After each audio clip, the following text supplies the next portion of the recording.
Hello, this is yes. तो आज के इस एपिसोड में हमारे गेस्ट है सत्यजीत नारायण। तो वो एक डेटा साइंटिस्ट है। उनसे हम जानेंगे डेटा साइंस की फील्ड के बारे में, कैसे इस फील्ड में अपना करियर बना सके और इससे जुड़ी दूसरी टेक्नोलॉजीज जैसे कि मशीन लर्निंग और आर्टिफिशियल इंटेलिजेंस के बारे में भी जानेंगे।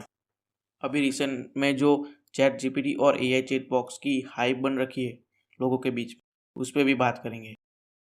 चैट जीपीटी को माइक्रोसॉफ्ट के बिंग सर्च इंजन से भी जोड़ा जाएगा और इसके जवाब में गूगल ने बार्ड और गूगल सर्च में भी नए एआई फीचर्स ऐड करने की अनाउंसमेंट की है।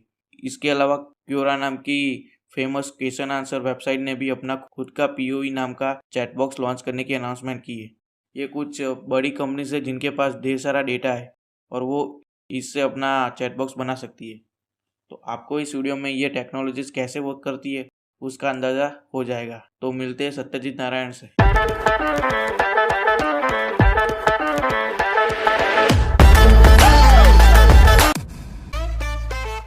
Hello and welcome into another episode of spell out. आज हमारे साथ है सत्यजीत नारायण और डेटा साइंटिस्ट। तो उनसे हमारा पहला क्वेश्चन ये है कि उन्होंने डेटा साइंस क्यों चुना और अपने बारे में हमारे व्यूअर्स को बताएं। तो हेलो एवरीवन, मैं सत्यजीत नारायण हूँ और मैं 2 साल से फुल टाइम डेटा साइंटिस्ट हूँ। और डेटा साइंस मैंने इसीलिए चुना क्योंकि लाइक 2013 से मेरे को एआई के तरफ एक अच्छा फैसिनेशन था और ऑटोमेशन के तरफ एक अच्छा फैसिनेशन था। तो एआई यूज करने का एक ही रास्ता है, वो है डेटा साइंस। तो इसीलिए मैंने डेटा साइंस चुना। और ऐसा नहीं है कि मैंने डेटा साइंस ऐसे आउट ऑफ नोवेयर चूज कर लिया। डेटा साइंस के लिए मैंने टेक में बहुत सारी चीजें ट्राई की, जैसे क्लाउड हो गया, यूआई यूएक्स हो गया, नेटवर्क सिक्योरिटी हो गया। तो बहुत सारी फील्ड्स ट्राई करने के बाद जाके मैं डेटा साइंस में सेटल हुआ, क्योंकि मुझे वो फील्ड, उसमें यूज होने वाली टेक्नोलॉजीज और जो अचीवेबल आउटपुट है, जो मैं आउटपुट दे पा रहा था, वो मुझे बहुत अच्छा लगा। तो इसीलिए मैं डेटा साइंस में कंटिन्यू किया। और मैं बीटेक वगैरह नहीं किया हूँ। मैं अपने पास वाले एक लोकल कॉलेज से बीसीए की डिग्री लिया हूँ, जो कि एक 3 ईयर कोर्स होता है। तो यही था ओवरऑल मेरे बारे में। आपने जैसे बताया कि डेटा साइंस से पहले आपने दूसरी चीज़ें भी ट्राई की है, तो वैसे ही डेटा साइंटिस्ट बनने के लिए कौन सी प्री रिक्वायरमेंट्स होती है? हाँ, पहले तो आपको कोई एक प्रोग्रामिंग लैंग्वेज आनी चाहिए। बेसिकली 2 प्रोग्रामिंग लैंग्वेज हैं, जो मार्केट में अभी लीड कर रही है। और मेजॉरिटी ऑफ जो प्रोपोर्शन है, मेजॉरिटी वो पाइथन लेके जाता है। और उसके बाद आर आती है। और एक अपकमिंग है बहुत लैंग्वेज, एक तो है बहुत इंटरेस्टिंग लैंग्वेज है। It's like kind of Python के जैसे ही लगती है वो, बट उतनी वो आगे नहीं है अभी। ठीक है, क्योंकि उसके में उतने लाइब्रेरी सपोर्ट नहीं है, तो उसके बारे में मैं अभी बात भी नहीं करना चाहता। तो फिलहाल हमारे पास पाइथन है, जो मेजोरिटी जो केस है उसको लेके चलती है, और उसके बाद आर आती है। तो पहले आपको एक प्रोग्रामिंग लैंग्वेज पे अच्छी ग्रिप होनी चाहिए। उसके बाद आपको स्टैटिस्टिक्स आनी चाहिए। स्टैटिस्टिक्स बहुत जरूरी है, क्योंकि स्टैटिस्टिक्स को यूज करके ही आप डेटा एनालिसिस करोगे। और उसके बाद आप कुछ डेटा विजुअलाइजेशन करोगे, जिससे आपकी एनालिसिस और रिपोर्ट कंस्ट्रक्शन बहुत अच्छी हो जाएगी। उसके बाद आप डेटा को प्री प्रोसेस करोगे, सो दैट आप उसको एक मशीन लर्निंग एल्गोरिदम को फीड कर पाए। तो जितना बेहतर आप डेटा को प्री प्रोसेस करेंगे, जितना उसको क्वालिटी इंप्रूव होगा, उतना अच्छा आपका मॉडल ट्रेन होगा, उतना अच्छा आपका मॉडल बनने का चांस है। तो पहले आपको एक प्रोग्रामिंग लैंग्वेज जाननी चाहिए, जो है पाइथन। और आपको स्टैटिस्टिक्स जाननी चाहिए फॉर डेटा एनालिसिस। और डेटा विजुअलाइजेशन करने के लिए कुछ कुछ है, मैटप्लॉटलिब वगैरह, ये टूल्स आपको आनी चाहिए, वो पाइथन के साथ ही काम करते हैं। और उसके बाद आपको डेटा प्री प्रोसेसिंग आनी चाहिए। उसके बाद सही रहता है कि आप मशीन लर्निंग पढ़ लें। और एक क्वेरी लैंग्वेज आपको आनी चाहिए, बेसिकली एसक्यूएल आनी चाहिए। और अगर नो सीक्वल भी आप जान सकते हो तो बहुत अच्छी बात है, क्योंकि data extraction, I mean data को फेच करना भी बहुत इंपॉर्टेंट है। तो एसक्यूएल इसके लिए आपको आनी चाहिए। और बेसिक कुछ अगर ऑटोमेशन टूल्स हो गए, जैसे कि ब्यूटीफुल सूप हो गया, ये सब चीजें अगर आप यूज करना जानते हो, रिक्वेस्ट लाइब्रेरी होगी, तो ये सब चीज आपको डेटा एक्सट्रैक्शन के लिए, डेटा स्क्रैपिंग के लिए बहुत हेल्प करती है। तो डेटा साइंटिस्ट के लिए कोई एक फिक्स रोड मैप नहीं है? नहीं, रोड मैप एक्चुअली एक है, बट क्या है ना कि अभी के इंडस्ट्री रिक्वायरमेंट्स के हिसाब से आपको किसी भी टाइप का प्रोजेक्ट कभी भी असाइन हो सकता है। ऐसा जरूरी नहीं है कि आप खाली अगर इमेजेस वगैरह जानते हैं तो खाली इमेज में ही काम करेंगे। आपको स्ट्रक्चर्ड अनस्ट्रक्चर्ड डेटा दो टाइप के मिल सकती है। तो रोड मैप काइंड ऑफ एक ही है कि पहले आप पाइथन सीख लें, उसके बाद स्टैटिस्टिक्स सीख लें, उसके बाद स्टैटिस्टिक्स यूज करके डेटा एनालिसिस कीजिए, फिर डेटा प्री प्रोसेस कीजिए, फिर उसको मशीन लर्निंग में भेजिए या फिर डीप लर्निंग में भेजिए। ठीक है, तो ये काइंड ऑफ एक सॉफ्ट पाथ है। और ऐसी है ना कि कोई, मुझे नहीं लगता कोई एक ऐसा कोर्स डिजाइंड है जो आपको पूरा एंड टू एंड हर एक चीज सिखा देगा। ऐसा नहीं होता है। उसका एक रीजन है कि जो इंसान आपको पढ़ा रहे हैं ना, उनके पास एक लिमिटेड टाइम है, लेट्स से 1 साल का टाइम। बट डेटा साइंस एक करियर है जिसमें हमेशा कुछ ना कुछ इनोवेशन होता रहता है। ठीक है, तो एक सॉफ्ट पाथ पकड़ के हम लोग पहले स्टार्ट करते हैं, उसके बाद हम डिप्लॉयमेंट वगैरह हैं देन अपने आप धीरे धीरे सीखते रहते हैं ओवर टाइम।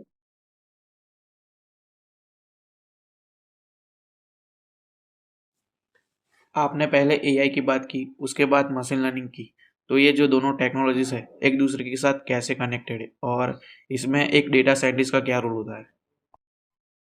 ठीक है, हम्म। देखो, पहला बात ना, डेटा साइंस एक बहुत बड़ा, ऐसे कर लेते हैं, अम्ब्रेला जैसा है। हाँ। ठीक है, एक अम्ब्रेला है जिसके अंदर डेटा एनालिसिस आता है, जिसके अंदर मशीन लर्निंग आता है, जिसके अंदर डीप लर्निंग आता है। ठीक है, ये तीन बेसिक चीजें आती है डेटा साइंस के हुड के अंदर। ठीक है, तो मशीन लर्निंग क्या है? मशीन लर्निंग एक एल्गोरिदम है, कॉम्प्लेक्स मैथमेटिकल इक्वेशंस। ठीक है, जो डेटा के अंडरलाइंग चीजों को समझती है, अंडरलाइंग रिलेशंस को समझती है कि ये वेरिएबल इस वेरिएबल से कैसे रिलेटेड है। काइंड ऑफ वो डेटा को पढ़ती है, लेमैन लैंग्वेज में अगर मैं बोलूँ, तो डेटा को पढ़ के समझता है वो इक्वेशन, और वो इक्वेशन उस अपने लर्निंग्स को याद रख लेता है, और उस चीज को बोलते हैं मॉडल। एक बार उसने पढ़ लिया, याद रख लिया, उसका ब्रेन या फिर उसका मॉडल बन गया। अब वो जब नया डेटा देखेगा, उस डेटा पे वो मशीन लर्निंग मॉडल प्रेडिक्शन कर पाएगा। तो ये जो पूरा चीज है, ठीक है, कि वो जा रहा है, एल्गोरिदम पढ़ रहा है, मॉडल बन रहा है, और वो मॉडल प्रेडिक्शन कर रहा है, क्लासिफिकेशन कर रहा है, जो भी कर रहा है। ठीक है, ये होता है टोटल मशीन लर्निंग।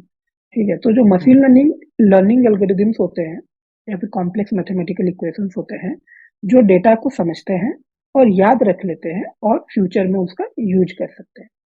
तो ये डेटा साइंस के हुड के अंदर ही आता है। और जो आपका जो पूरा मॉडल बनता है ना, जो एफिशिएंट प्रेडिक्शन करता है, उस मॉडल को या फिर उस होल सिस्टम को हम आर्टिफिशियल इंटेलिजेंस बोलते हैं।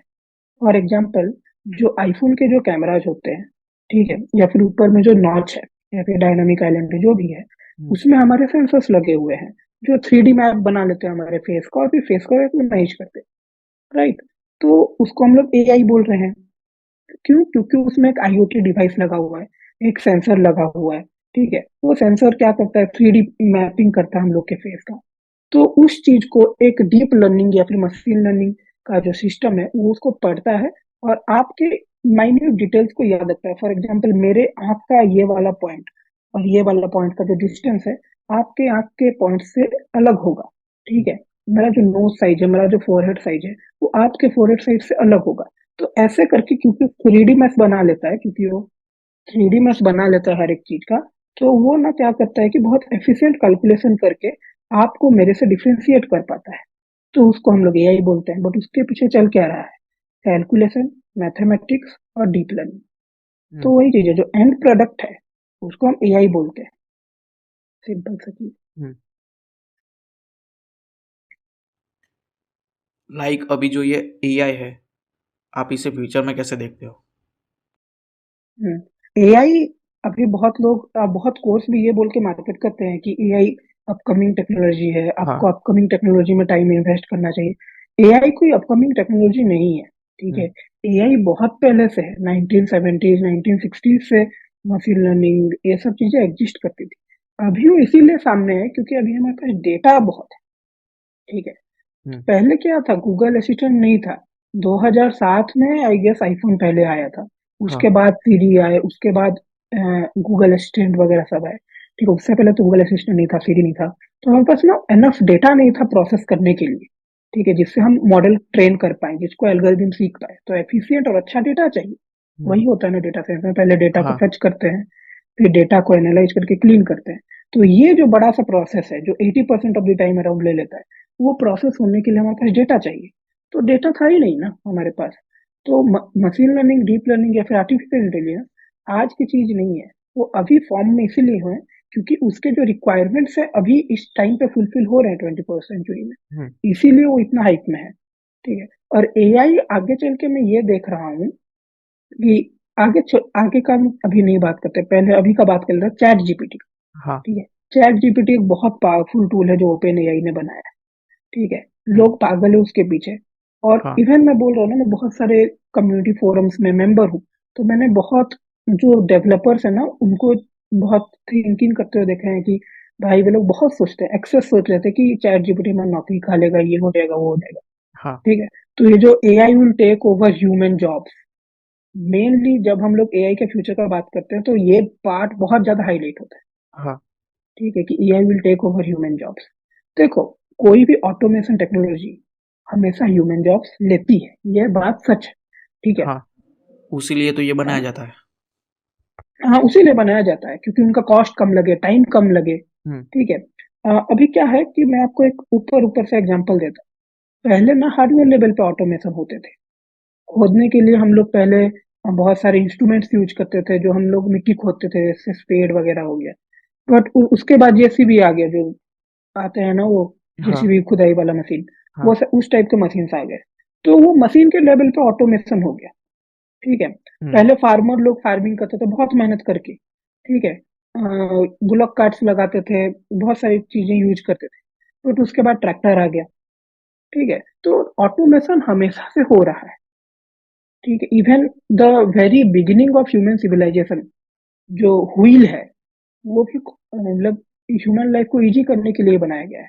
तो automation is made to like civilise the humans much more than they are right now. ठीक है।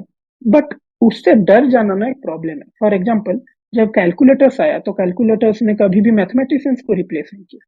ठीक है। मैंने ट्रैक्टर्स का बात बोला, ट्रैक्टर्स तो आ गए बट फार्मर्स तो अभी भी है। हम्म। ठीक है। ये क्या है, ये बात है कि उनकी जो तादाद है, उनकी जो पॉपुलेशन है वो कम है। ठीक है। अभी जो 5 फार्मर्स मिलके जो चीज कर रहे थे, एक फार्मर वो कर ले रहा है ट्रैक्टर के यूज से। हम्म। ठीक है। तो जॉब्स तो जाती है, बट एआई आपका जॉब नहीं खाएगा। जो लोगों को एआई एफिशिएंटली यूज करना आता है वो आपको रिप्लेस कर देंगे। हाँ। ठीक है। तो डरने का बात नहीं है, क्योंकि कोई भी चीज अगर ऑटोमेट हो रहा है तो the volume of people involve that will always reduce. But कोई ना कोई बंदा होगा जो उससे काम को यूज कर रहा है। फार्मर जैसे खत्म नहीं हो गए, फार्मर तो अभी भी है बट 5 की जगह 1 है। ठीक है। तो मोटा मोटी बोलने का बात यह है कि अगर आप टॉप 1% में है तो आपको कोई रिप्लेस नहीं कर सकता। ठीक है। तो आपको उतना एफिशिएंट बनना पड़ेगा। पहले अगर हम लोग 60% भी ले आते थे तो लोग बोलते थे हाँ भाई बहुत बहुत अच्छा, बहुत तीर मार दिया। अभी 97, 98, 99 बच्चे 100% ले आ रहे हैं। ठीक है। तो वो चीज तो नेवर एंडिंग है, वो हमेशा होगी। ठीक है। इसीलिए मैं बोलता हूँ एआई ओवर हाइप्ड है। हम्म। और आगे चल के मैं एआई को कैसे देखता हूँ, आगे चल के मैं एआई को देखता हूँ कि हमारी लाइफ को सिंप्लीफाई कर रहा है, दैट्स इट। और मैं कुछ गंदा प्रेडिक्शन नहीं करना चाहता, क्योंकि अभी अगर मैं 2-3 साल पीछे जाऊं तो अब कोई एआई का अगर मैं कंपेयर करूं ब्रेन से, ह्यूमन ब्रेन से, हम्म। तो वो लाइक काइंड ऑफ एक एनिमल के ब्रेन से अगर मैं कंपेयर करूं तो चींटी के जितना उसका इंटेलिजेंस था पहले। बट अभी 1-2 साल में, यही लॉकडाउन के दौरान ही, उसका जो इंटेलिजेंस है it is kind of crossing the human intelligence power. ठीक है। और एआई का ना एक बहुत मेजर ड्रॉबैक है। पहला ये कि वो डेटा पे ट्रेन होता है। तो अगर मैं उसको एक रेसिस्ट डेटा दूंगा तो वो हम्म। एक रेसिस्ट एआई बन जाएगा। हम्म। ठीक है। तो अभी बहुत लोगों ने चैट जीपीटी के साथ एक्सपेरिमेंट भी किया है। मैं कुछ स्क्रीनशॉट्स आपको भेज दूंगा। तो हाँ। वो अपने आप ब्लैक व्हाइट, अच्छा बुरा अपने आप बोल रहा है, हम्म। क्योंकि वो जो डेटा पे ट्रेंड है वो ह्यूमन लेवल का डेटा है, और ह्यूमन लेवल पे रेसिज्म रहती है। तो ऐसे बहुत सारे फैक्टर्स हैं जो एआई को गवर्न करता है। पहले तो डेटा हो गया, दूसरा हो गया output quality. No AI is 100% accurate. कोई भी एआई में बोल देता हूँ अभी तो 100% एक्यूरेसी नहीं है एआई का। हम्म। तो एक छोटा छोटा चीज का गलती भी चैट जीपीटी कर लेता है। तो उस चीज को गवर्न करने के लिए कोई ना कोई तो रहना चाहिए ना। और अभी चैट जीपीटी या फिर कोई भी एआई माइन्यूट लेवल के चेंजेस नहीं कर पाएगा। आप उसको मोटा मोटी एक चीज दे दोगे, बहुत फैसिनेटिंग चीज आपको क्रिएट करके दे देगा। हाँ। बट अगर आपको माइन्यूट लेवल ऑफ मॉडिफिकेशन चाहिए, वो एआई में भी पॉसिबल नहीं है। हम्म। तो ये काइंड ऑफ एक बहुत बड़ा स्टोरी में बोल दिया। हाँ, जो चैट बॉक्स है, वर्चुअल असिस्टेंट हो गया, गूगल असिस्टेंट, और आपने अभी चैट जीपीटी की बात की। तो जो हम ये टेक्नोलॉजी के साथ जैसे इंटरेक्ट कर रहे हैं, पहले हमारे पास ग्राफिक इंटरफेस नहीं हो पाता था, तभी किसी और मेथड से इंटरनेट यूज़ करते थे, और आज के टाइम में सिर्फ बोलने से ही सब हो जाता है। तो पहले के टाइम से लेकर अभी के टाइम में बहुत बड़ा डिफरेंस है। तो इस टेक्नोलॉजी को हम आगे कितना एक्सटेंड कर सकते हैं? हाँ, पॉसिबिलिटीज एंडलेस है, हम्म। पॉसिबिलिटीज एंडलेस है, रिसर्च हमेशा होता रहेगा। हाँ। ठीक है, तो वो तो कोई बड़ी नई बात नहीं है। वो हम्म। स्टार्टिंग ऑफ द जनरेशन से हो रहा है, स्टार्टिंग ऑफ सिविलाइजेशन से रिसर्च ही हो रहा हम्म। है, तो वो तो है। हमारे जो व्यूअर्स हैं उनमें से जो डेटा साइंस में अपना करियर बनाना चाहता है, तो उनके लिए कुछ रिसोर्सेज जो जिनसे वो डेटा साइंस के बारे में डिटेल में जान सके, तो आप उनको कुछ बताना चाहते हो तो? अगर आपको डेटा साइंस पढ़ना है और अच्छे लेवल पे पढ़ना है, मैं हम्म। आपको एक यूट्यूब चैनल सजेस्ट करूंगा, क्रिस नायक। वहां जाना, वहां पे आपको रोड मैप के साथ सब कुछ मिल जाएगा। हम्म। और दूसरा चीज, एक बुक आती है, ओरेली पब्लिकेशन की एक बुक है, वो बुक को एक बार पढ़ लेना। थोड़ी महंगी है, 2000, बट आपको टेलीग्राम के रास्ते पता है, हाँ। तो वहां से बुक उठा लेना और उस बुक को पढ़ लेना। ठीक है, उसके बाद ना खुश मत हो जाना। ठीक है, ये गलती मैंने भी की थी हम्म। और बहुत बच्चे करते हैं हम्म। कि उनको जब, देखो यार, आप जब कुछ नहीं जानते, आपको कुछ आ जाता है ना, तो आपको अच्छा लगता है। हाँ। ठीक है, अच्छा लगना बुरा बात नहीं है, बट वही चीज में ना बह जाना कि हाँ भाई मुझे बहुत आ गया, ये आ गया, वो मत करना। क्योंकि आज पाइथन है, कल को जूलिया आ जाएगा। हाँ। आज मशीन लर्निंग है, कल को कोई और ऑटोमेशन टेक्नोलॉजी आ जाएगी। ठीक है, आज वेब स्क्रैपर है, कल कुछ और होगा। ठीक है, बस जो टेक्नोलॉजी है ना वो हमेशा बदलती है। तो हम्म। आपको हमेशा फॉर एवर एक स्टूडेंट रहना पड़ेगा। मैं आज भी यहाँ बैठ के क्लेम नहीं कर सकता हम्म। कि भाई मैं सब कुछ जानता हूँ, मेरे को एआई में सब कुछ आता, कुछ भी दो मैं कर लूंगा।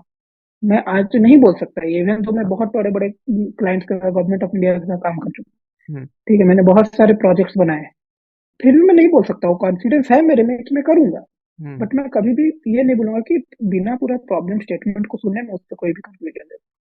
तो वो एक घमंड आ जाता है इंसान के मन में। बुरा बात नहीं है, बट उसको चढ़ने मत देना। ठीक है, हमेशा सीखते रहना। तो ये दो रिसोर्स मैं आपको अभी पॉइंट आउट कर रहा हूँ, क्रिस नायक का यूट्यूब चैनल, और आपको जो बुक मैंने बोला वो बुक। इन हम्म। दोनों को पढ़ लेने के बाद आप काइंड ऑफ रेडी हो इंटरव्यूज के लिए और बिगिनिंग लेवल के जॉब्स के लिए।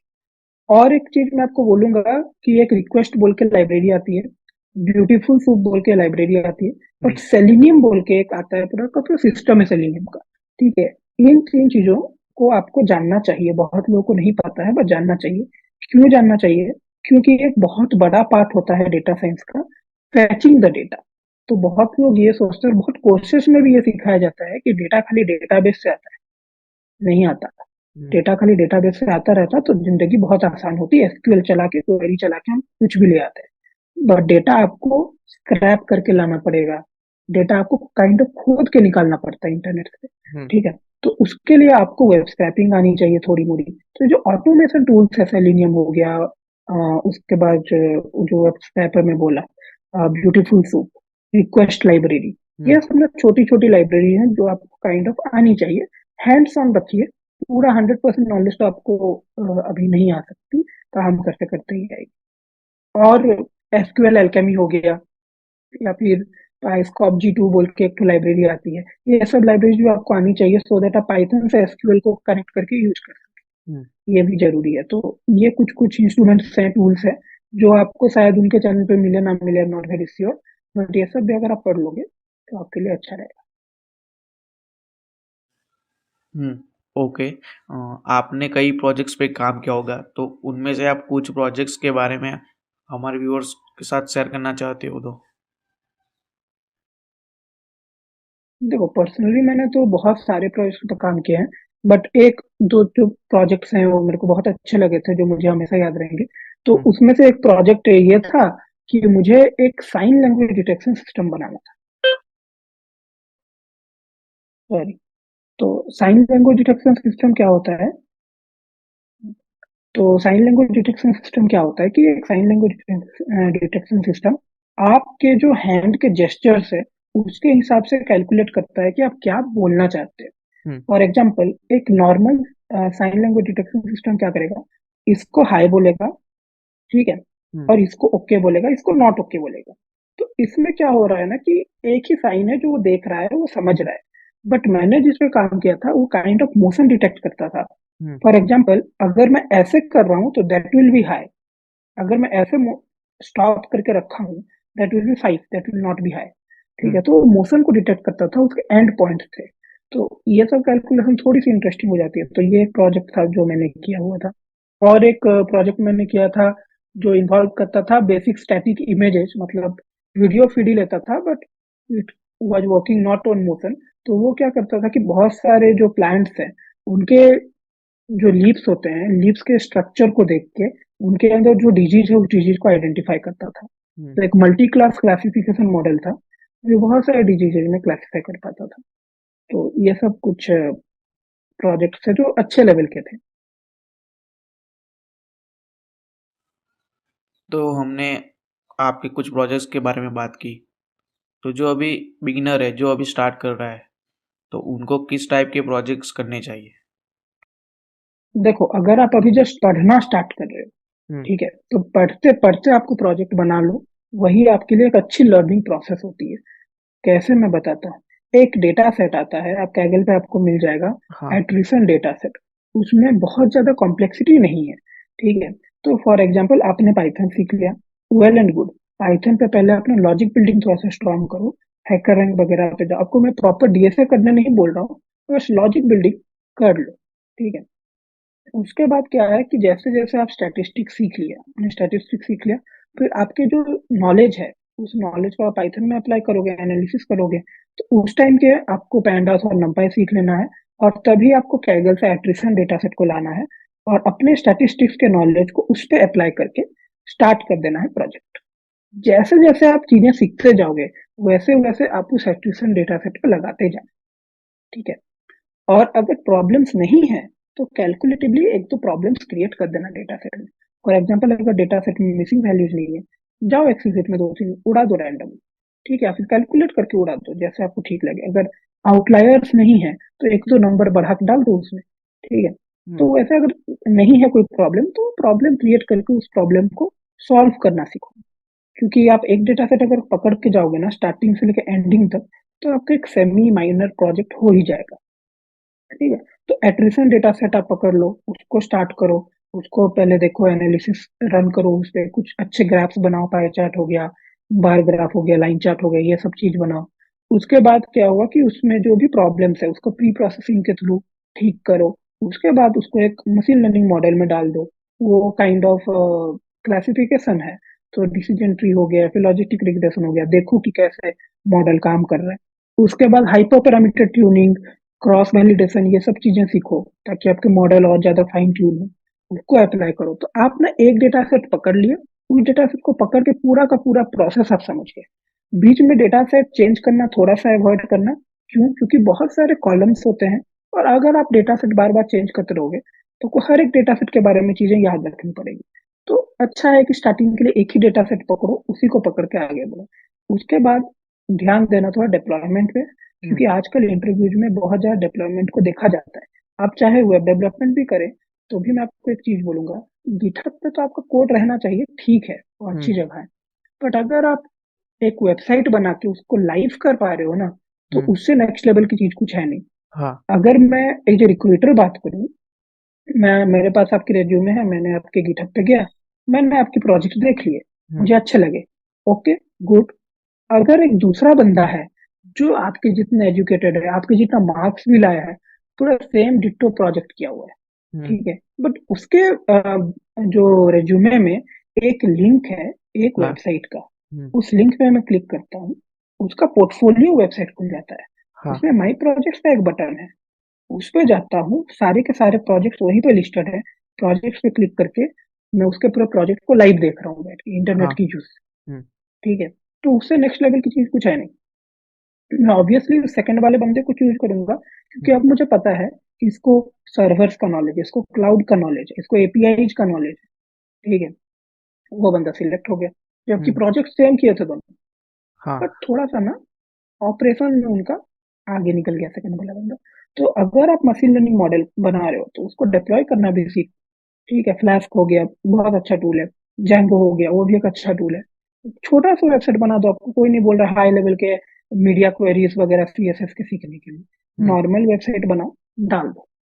और अगर आपकी फ्री वेबसाइट से काम नहीं चल रहा है तो थोड़ा सा एक सब्सक्रिप्शन ले लो, होस्टिंगर से उठा लो। हम्म। बहुत अच्छे, लाइक डिसेंटली गुड अमाउंट में आपको मिल जाएगा, 150-160 रुपीज पर मंथ। उतना तो आप कर भी सकते हो खर्चा, हाँ। तो उसमें से एक वेबसाइट उठा लो और उसमें डाल दो। तो प्रोजेक्ट्स अगर होस्टेड है तो वो बहुत अच्छा इम्पैक्ट क्रिएट करता है आज के time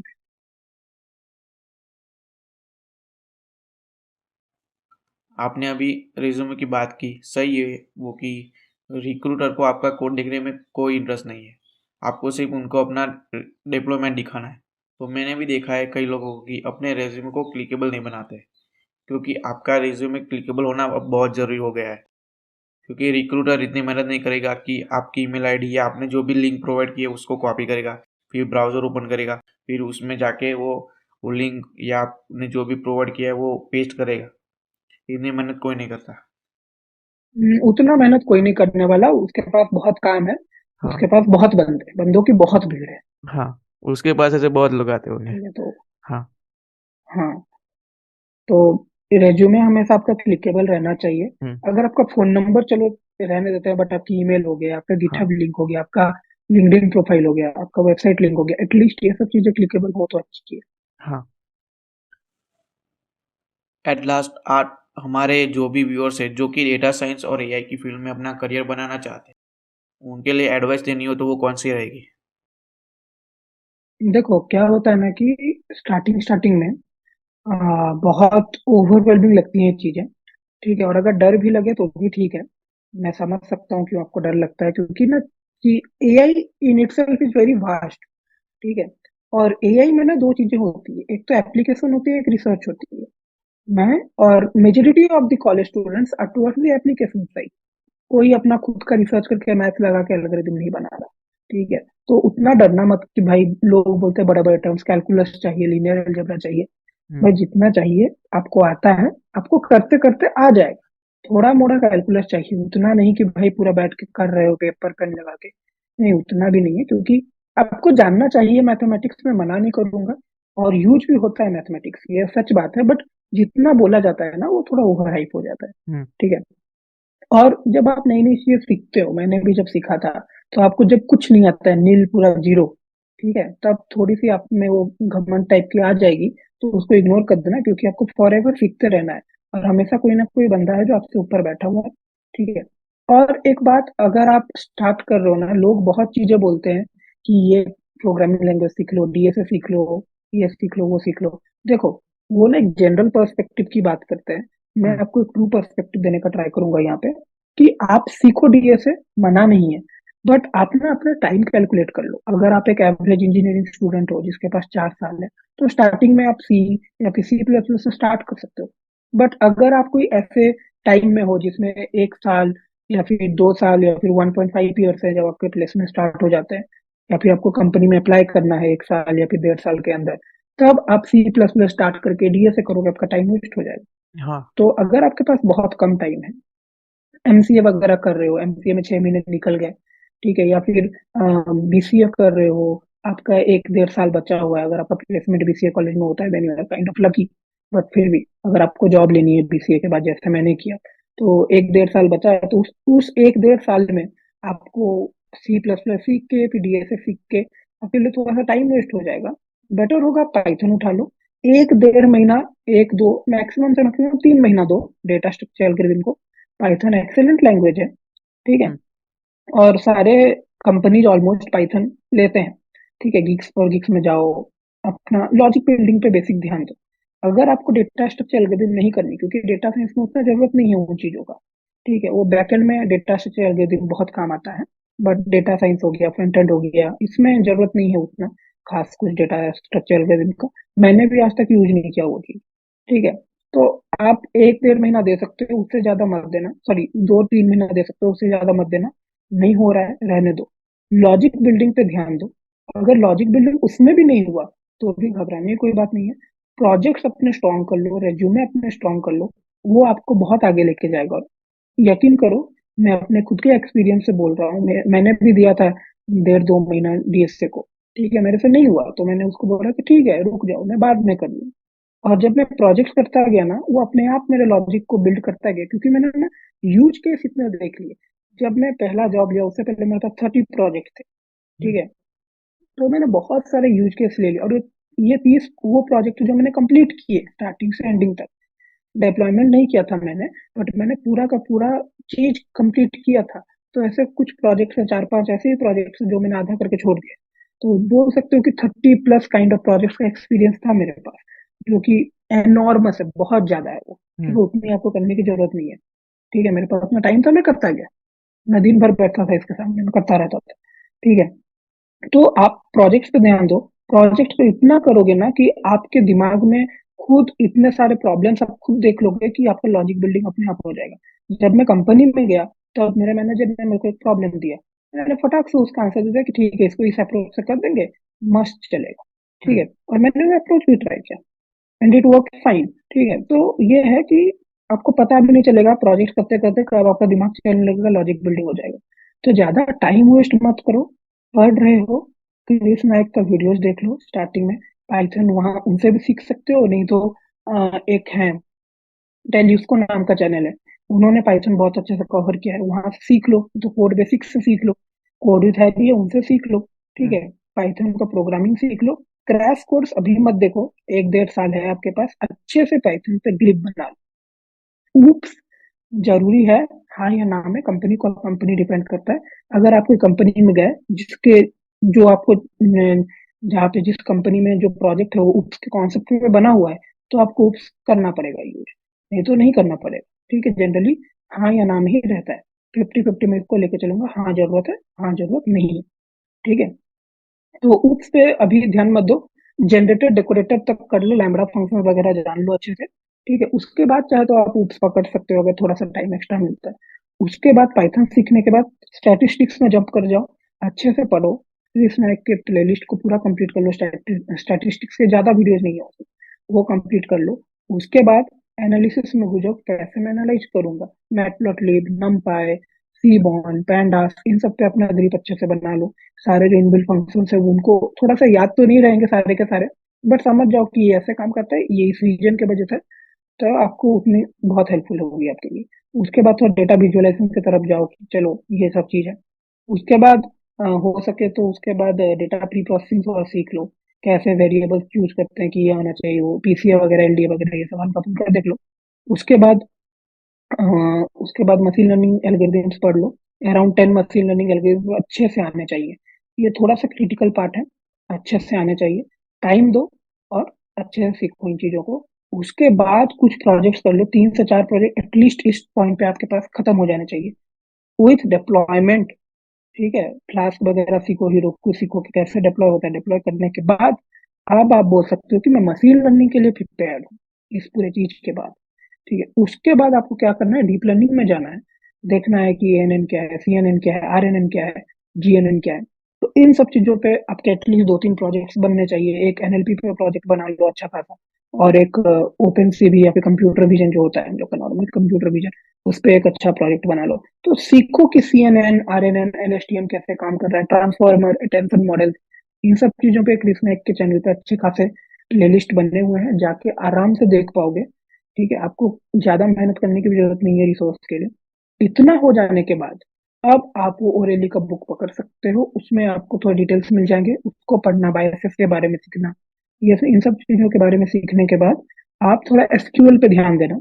intermediate level of SQL आपको आनी चाहिए ताकि आप डेटा को कलेक्ट कर पाओ। इसके बाद जब आप इतना चीज कर लोगे, now you are good for any beginner level job. ठीक है, इसके बाद आपको अच्छी जॉब मिल जाएगी। और इसके बाद अगर टाइम बच जाता है तो beautiful soup, request library, psycopg2, SQL alchemy, ये सब चीजें थोड़ा सीख लो। ऑटोमेशन लाइब्रेरी हो गया, सेलिनियम हो गया, ये सब चीजें सीख लो, तो आपको बहुत हेल्पफुल हो जाएगा।